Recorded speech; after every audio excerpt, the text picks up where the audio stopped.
राम। ओम श्री परमात्मने नमः। श्रीमद्भगवद्गीता तृतीयोऽध्यायः। अर्जुन उवाच। अर्जुन बोले, हे जनार्दन, यदि आपको कर्मों की अपेक्षा ज्ञान श्रेष्ठ मान्य है तो फिर हे केशव, मुझे भयंकर कर्म में क्यों लगाते हैं? आप मिले हुए से वचनों को मेरी बुद्धि को मानो मोहित कर रहे हैं, इसलिए उस एक बात को निश्चित करके कहिए जिससे मैं कल्याण को प्राप्त होऊं। श्री भगवान वाच। श्री भगवान बोले, हे निष्पाप, इस लोक में दो प्रकार की निष्ठा मेरे द्वारा पहले कही गई हैं। उनमें से सांख्य योगियों की निष्ठा तो ज्ञान योग से और योगियों की निष्ठा कर्म योग से होती हैं। राम राम राम राम राम। मनुष्य न तो कर्मों का आरंभ किए बिना निष्कर्मता को यानी योग निष्ठा को प्राप्त होता है और न कर्मों के केवल त्याग मात्र से सिद्धि यानी सांख्य निष्ठा को प्राप्त होता है। निसंदेह कोई भी मनुष्य किसी भी काल में क्षण मात्र भी बिना कर्म किए नहीं रहता, क्योंकि सारा मनुष्य समुदाय प्रकृति जनित गुणों द्वारा परवश हुआ कर्म करने के लिए बाध्य किया जाता है। जो मूढ़ बुद्धि मनुष्य समस्त इंद्रियों को हठपूर्वक ऊपर से रोककर मन से उन इंद्रियों के विषयों का चिंतन करता रहता है, वह मिथ्याचारी अर्थात दंभी कहा जाता है। किंतु हे अर्जुन, जो मनुष्य मन से इंद्रियों को वश में करके अनासक्त हुआ समस्त इंद्रियों द्वारा कर्म योग का आचरण करता है, वही श्रेष्ठ है। तो शास्त्र विहित कर्तव्य कर्म कर, क्योंकि कर्म न करने की अपेक्षा कर्म करना श्रेष्ठ है।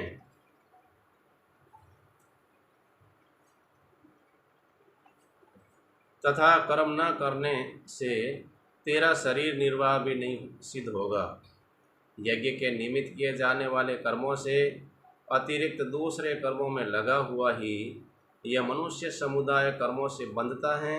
इसलिए हे अर्जुन, तो आसक्ति से रहित होकर उस यज्ञ के निमित्त ही भली भांति कर्तव्य कर्म कर। प्रजापति ब्रह्मा ने कल्प के आदि में यज्ञ सहित प्रजाओं को रचकर उनसे कहा कि तुम लोग इस यज्ञ के द्वारा वृद्धि को प्राप्त हो और यह यज्ञ तुम लोगों को इसित भोग प्रदान करने वाला हो। तुम लोग इस यज्ञ के द्वारा देवताओं को उन्नत करो और वे देवता तुम लोगों को उन्नत करें। इस प्रकार निस्वार्थ भाव से एक दूसरे को उन्नत करते हुए तुम लोग परम कल्याण को प्राप्त हो जाओगे। यज्ञ के द्वारा बढ़ाए हुए देवता तुम लोगों को बिना मांगे ही इसित भोग निश्चय ही देते हैं। इस प्रकार उन देवताओं के द्वारा दिए हुए भोगों को जो पुरुष उनको बिना दिए स्वयं भोगता है, वह चोर ही है। यज्ञ से बचे हुए अन्न को खाने वाले श्रेष्ठ पुरुष सब पापों से मुक्त हो जाते हैं, और जो पापी लोग अपना शरीर पोषण करने के लिए ही अन्न पकाते हैं, वे तो पाप को ही खाते हैं। संपूर्ण प्राणी अन्न से उत्पन्न होते हैं। अन्न की उत्पत्ति वृष्टि से होती है, वृष्टि यज्ञ से होती है और यज्ञ विहित कर्मों से उत्पन्न होने वाला है। कर्म समुदाय को तो वेद से उत्पन्न और वेद को अविनाशी परमात्मा से उत्पन्न जान। इससे सिद्ध होता है कि सर्वव्यापी परम अक्षर परमात्मा सदा ही यज्ञ में प्रतिष्ठित हैं। हे भारत, जो पुरुष इस लोक में इस प्रकार परंपरा से प्रचलित सृष्टि चक्र के अनुकूल नहीं बरतता, अर्थात अपने कर्तव्य का पालन नहीं करता, वह इंद्रियों के द्वारा भोगों में रमण करने वाला पापायु पुरुष व्यर्थ ही जीता है। परंतु जो मनुष्य आत्मा में ही रमण करने वाला और आत्मा में ही तृप्त है तथा आत्मा में ही संतुष्ट हो, उनके लिए कोई भी कर्तव्य नहीं है। उस महान पुरुष का इस विश्व में न तो कर्म करने में कोई प्रयोजन रहता है और न कर्मों के न करने से ही कोई प्रयोजन रहता है, तथा संपूर्ण प्राणियों में भी इसका किंचित मात्र भी स्वार्थ का संबंध नहीं रहता। इसलिए तू निरंतर आसक्ति से रहित होकर सदा कर्तव्य कर्म को भली भांति करता रहे, क्योंकि आसक्ति से रहित होकर कर्म करता हुआ मनुष्य परमात्मा को प्राप्त हो जाता है। जनकादिक ज्ञानी जन भी आसक्ति रहित कर्मों द्वारा ही परम सिद्धि को प्राप्त हुए थे। इसलिए तथा लोक संग्रह को देखते हुए भी तू कर्म करने के ही योग्य हैं, अर्थात तुझे कर्म करना ही उचित है। श्रेष्ठ पुरुष जो जो आचरण करता है, अन्य पुरुष भी वैसा वैसा ही आचरण करता है। वह जो कुछ प्रमाण कर देता है, समस्त मनुष्य समुदाय उसी के अनुसार बरतने लगता है। हे अर्जुन, मुझे इन तीनों कालों में न तो कुछ कर्तव्य हैं और न कोई प्राप्त करने योग्य वस्तु अप्राप्त है, तो भी मैं कर्म में ही बरतता हूँ। राम राम राम। क्योंकि हे पार्थ, यदि कदाचित मैं सावधान होकर कर्मों में न बरतूं तो बड़ी हानि हो जाए, क्योंकि मनुष्य सब प्रकार से मेरे ही मार्ग का अनुसरण करते हैं।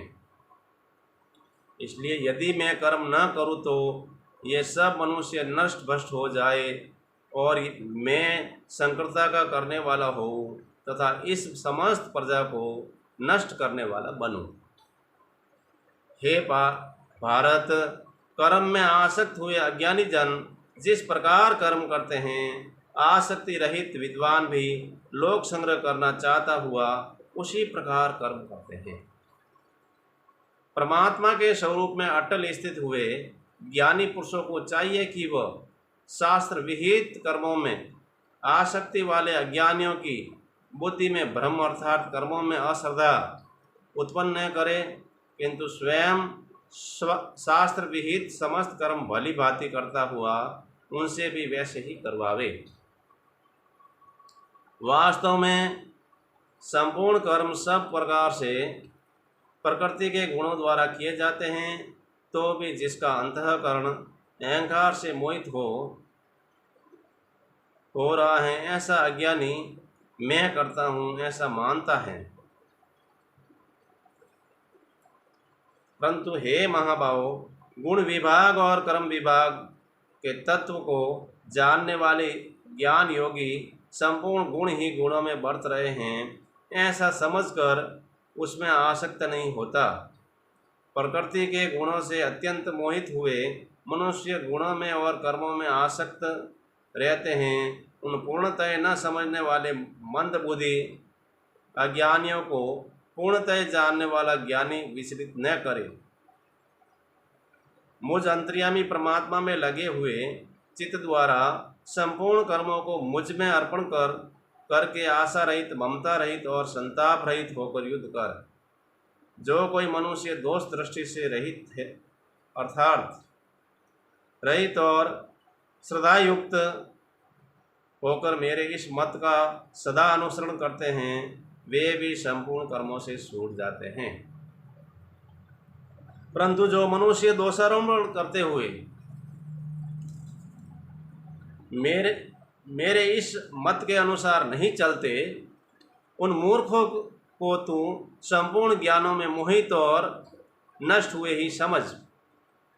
सभी प्राणी प्रकृति को प्राप्त होते हैं अर्थात अपने स्वभाव के प्रवश हुए कर्म करते हैं। ज्ञानवान भी अपनी प्रकृति के अनुसार चेष्टा करता है, फिर उसमें किसी का हट क्या करेगा। इंद्रियों के अर्थ में अर्थात प्रत्येक इंद्रिय के विषय में राग और द्वेष छिपे हुए स्थित हैं। मनुष्यों के उन दोनों के वश में नहीं होना चाहिए, क्योंकि वे दोनों ही इसके कल्याण मार्ग में विघ्न करने वाले महान शत्रु हैं। इसी प्रकार आश्रम में लाए हुए दूसरों के धर्म से गुण रहित भी अपना धर्म अति उत्तम है। अपने धर्म में तो मरना भी कल्याणकारक है और दूसरे का धर्म भय को देने वाला है। अर्जुन बोले, हे कृष्ण, जो फिर यह मनुष्य स्वयं न चाहता हुआ भी ब्लात लगाए हुए की भांति किसी से प्रेरित होकर पाप का आचरण करता है,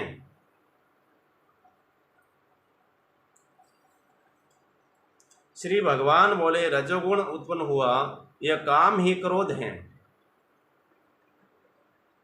यह बहुत खाने वाला अर्थात भोगों से कभी न आगाने वाला और बड़ा पापी है। इसको ही तो इस विषय में वैरी जान। जिस प्रकार धुएं से अग्नि और मैल से दर्पण ढका रहता है तथा जिस प्रकार जहर से गर्भ ढका रहता है, वैसे ही उस काम के द्वारा यह ज्ञान ढका रहता है।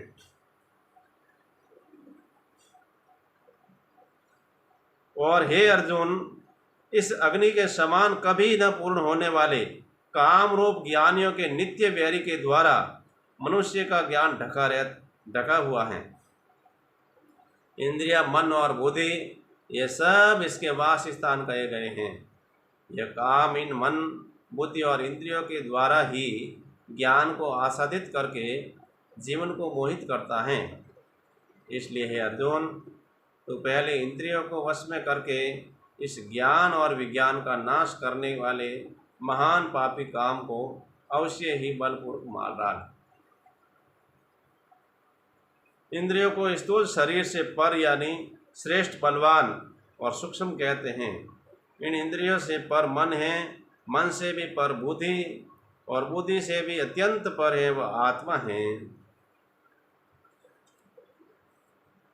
इस प्रकार बुद्धि से पर अर्थात सूक्ष्म, बलवान और अत्यंत श्रेष्ठ आत्मा को जानकर और बुद्धि के द्वारा मन को वश में करके हे महाभाव, तो इस काम रूप दुर्जय शत्रु को मार डाल। ओम तत्सदिति श्रीमद्भगवद्गीता उपनिषत्सु ब्रह्म विद्यायां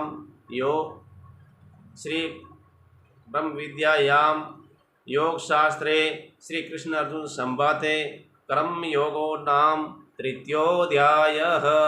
हरि ओम तत्सत्, हरि ओम तत्सत्, हरि ओम तत्सत्।